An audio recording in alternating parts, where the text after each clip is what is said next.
Hello and welcome. My name is Tanvir Kudi from Seattle Desi TV. We're excited to kickstart our first Teen TrailBlazers episode with Arshia Kathpalia, and thank you so much to Spotlight for hosting us here today. So, thank you for joining us. Yeah, thank you so much for having me here. I'm really excited to be on the show. To start off, we're gonna talk about her accomplishments. There's a big list of them, but we're really proud of all that she's done in this community. So, Arshia Kathpalia is a high school student in Washington and is a reigning Miss Teen India USA 2024. Bringing the crown back to her home state, she has made her community proud through her talent and dedication. She is a dancer since the age of 4 who has been trained in Bharatanatyam, Bollywood, lyrical, among many other styles. Arshia is a winner of Season 8 of International Indian Icon, becoming the youngest ever winner in that dance division. Beyond the stage, she's also committed to community service and girls' education. As president of her school's Girl Who Codes Club and a dedicated volunteer with several nonprofit organizations, Arshia uses her platform to inspire and give back in every way she can. So to start off, how did you first decide to enter pageantry? Yeah, so since a young age, I just always loved dressing up, wearing high heels around the house. And then I'd also grown up watching pageants on TV. I'd watch Sushmita Sen's interviews and then Manushi Chiller when she competed. And so junior year, I was just kind of this is something I want to do. I've been passionate about giving back. And then my organization, Empowering for State, they're a nonprofit organization that gives back along with pageants. So that was just something I was I want to do this, I want to give back and, further my passion for this. That's really inspiring. All the things you've accomplished in 2 years is just amazing. So what were the different rounds in the pageant and how did you prepare for each one? Yeah, so there were so many rounds. There's the evening gown round and then the cultural wear round, which is just we walk on stage and then you interview or give an introduction for yourself. And then there's also the talent round. So for that, I did a semi-classical piece on Versailles and Ajaneshle. And my theme for that was just embracing every storm with resilience. I prepared months for that in advance. I practiced every day and I choreographed that by myself as well. And then the last round is the question and answer round, which in my opinion is the scariest. So you're on stage and then you just pick a random envelope and there's a random question. And then, so my question was, what is one disagreement between parents and children? And so on stage I just kind of answered that, and for that I just prepared with a bunch of different questions. But there's no true way you can prepare for that. That's amazing, and it's interesting how at any time you can get any question, but how confident you have to be to prepare, and then you've also gotten you won that competition, which is just beyond amazing. So how did you balance pageant preparation with school's extracurriculars and personal commitments as you're a senior as well with college applications? Yeah, I think it gets really busy because you just have so much on your plate. I had swim and then I had pageants and I was filling out my college applications as you said. But I think the most important thing for me was to just know my limits and take care of myself, take breaks. If I didn't practice one day, just reminding myself it's okay, because I'm generally a person who's very hard on myself and I want to get a lot of things done. So just kind of trying to balance everything, giving setting an equal amount of time to all my activities.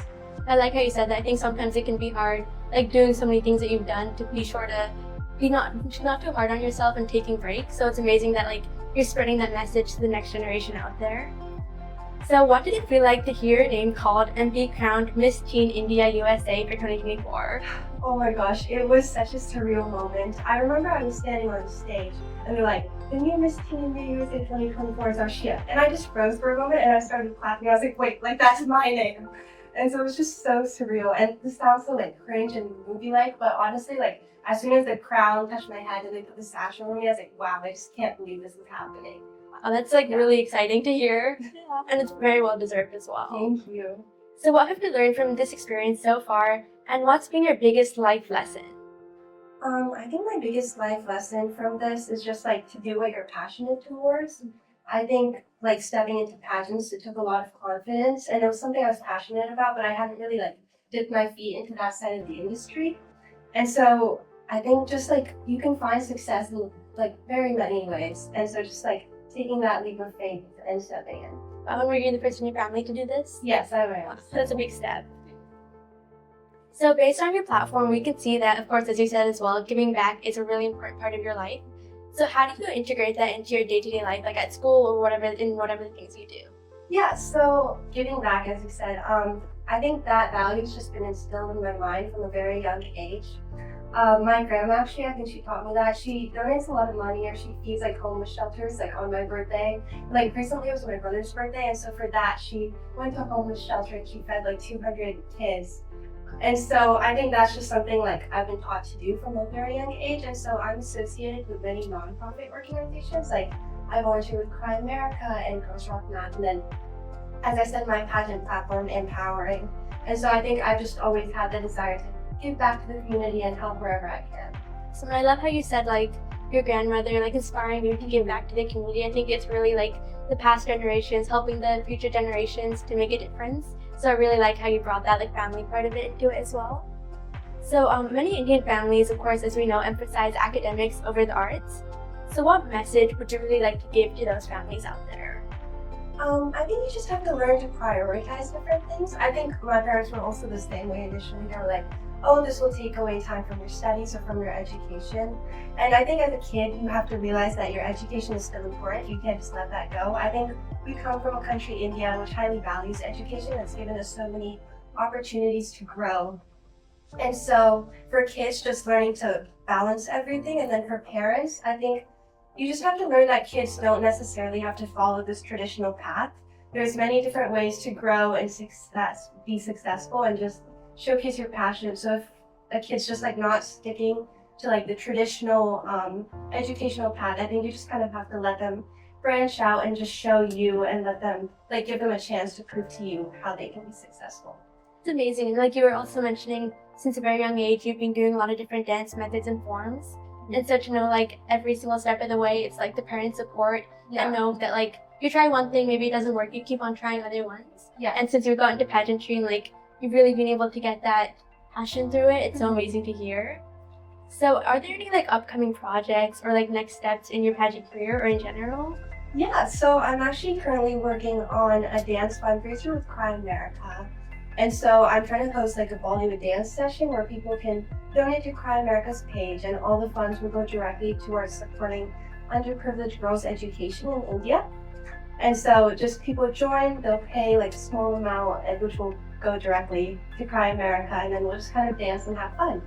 So that sounds amazing. Be sure to check that out if you're interested.